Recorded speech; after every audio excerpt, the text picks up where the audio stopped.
अपना dream job या अपने सपनों की नौकरी कैसे मैनिफेस्ट करनी है, बहुत से लोग ये पूछते हैं। और सबसे पहली जो यंग लोग पूछते हैं लॉ ऑफ अट्रैक्शन में, वो यही चीज़ होती है कि अपना ड्रीम जॉब, सपनों की नौकरी कैसे मैनिफेस्ट करें।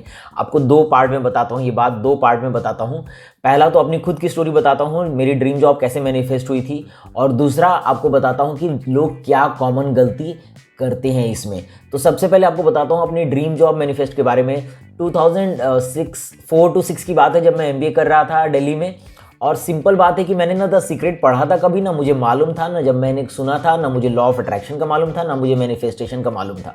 मैं सिर्फ इतना जानता था कि मैं रिटेल पे एक प्रोजेक्ट कर रहा था, और रिटेल पे बहुत बड़ा प्रोजेक्ट मैंने और मेरी कुछ दोस्तों ने किया था, और हमने फर्स्ट अवार्ड जीता था पूरे दिल्ली एनसीआर का उस प्रोजेक्ट में। और मैंने अपना सारा टाइम 2 साल का रिटेल पे डाला था।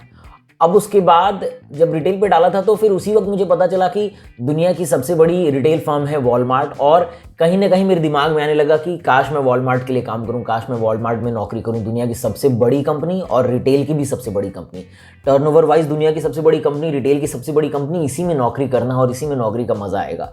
और फिर मैं फाइनेंस में नौकरी करना चला गया कैंपस प्लेसमेंट में। और मुझे याद भी नहीं कि मैंने कब सोचा था, क्या सोचा था, क्योंकि मुझे लॉ ऑफ अट्रैक्शन के बारे में मालूम ही नहीं।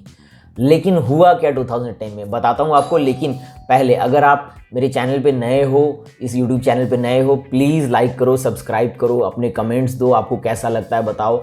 आपके इसी लाइक करने से, सब्सक्राइब करने से और कमेंट करने से ही मुझे पॉजिटिव एनर्जी, पॉजिटिव वाइब्रेशंस मिलती है। मैं बहुत खुश होता हूँ, क्योंकि आप जो कमेंट्स देते हो उससे मुझे पता चलता है कि मुझे क्या इंप्रूव करना है और मुझे और कैसे कैसे टॉपिक्स पे वीडियो बनानी है। तो प्लीज़ लाइक, सब्सक्राइब। अब चलते हैं वो स्टोरी क्या थी। और स्टोरी थी 2010 में मैं आदित्य बिरला के रिटेल फर्म में काम कर रहा था, और मुझे मौका मिला वॉलमार्ट ज्वाइन करने का। और 2010 के सितंबर में मैंने वॉलमार्ट ज्वाइन किया, और मैंने 5 साल से ज़्यादा वहाँ नौकरी की, और मैं बहुत खुश था वहाँ नौकरी करके, मुझे बहुत मज़ा आया। 2004 से 6 इन 2 सालों में जो चीज़ मैंने सोची थी वो 4 साल बाद पूरी हुई, और मुझे पता भी नहीं चला।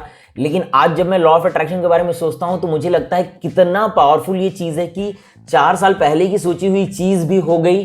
क्यों? क्योंकि आपके दिमाग में वो चीज़ चल रही थी, आपके दिमाग में वो चीज़ घूम रही थी। आपका कॉन्शियस माइंड आज नए प्रोफाइल, नए बिजनेस, नए काम को देख रहा था, लेकिन आपका सब कॉन्शियस माइंड उसकी चीज़ को कैप्चर करके रखा था। सीडी यहाँ अटकी हुई थी, और वो सीडी बार बार उस डेटा को प्ले कर रही थी।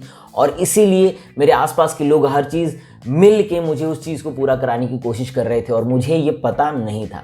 तो मेरा यही रिक्वेस्ट रहेगा आपसे कि trust in the system, trust in your self, और बिल्कुल अच्छा करोगे। सेकेंड पार्ट बताता हूँ आपको। मैंने आपको कहा था कि कॉमन गलती लोग क्या करते हैं ड्रीम जॉब में, वो मैनिफेस्ट करने के लिए। तो अगर आपको अपना ड्रीम जॉब मैनिफेस्ट करना है, तो एक कॉमन गलती, एक भूल को सुधारना है आपको। हम क्या करते हैं, जॉब मिल रही, इसको विजुलाइज करते हैं। ये नहीं आपको विजुलाइज करना है, विजुलाइजेशन का ये तरीका ही गलत है।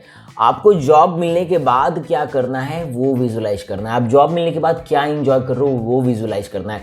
जॉब मिलने के बाद अपनी सैलरी के साथ, अपनी फैमिली के साथ क्या कर पा रहे हो वो विजुलाइज करना है। उस सैलरी के साथ अच्छा काम समाज के लिए क्या कर पा रहे हो वो विजुलाइज करना है, क्योंकि वो आपको इमोशन जनरेट करेगी। इमोशन जनरेट कब होगी? जब आप उस चीज़ को पाने के बाद के इफेक्ट को लाओगे अपने अंदर, तो वो इमोशन और वो फिर वाइब्रेशंस आएगी। अगर आप उसी चीज़ को फोकस करोगे तो इमोशन और पॉजिटिव फीलिंग नहीं आएगी। इसे एक भूल को सुधारो और ग्रेटिट्यूड फील करो सुबह से शाम, अपने लिए, अपने मम्मी पापा के लिए, अपने भाई बहन, टीचर्स, पेरेंट्स, सबके लिए, आसपास के दोस्तों के लिए। तो आप बिल्कुल अपना ड्रीम जॉब मैनिफेस्ट करोगे। All the best. Thank you.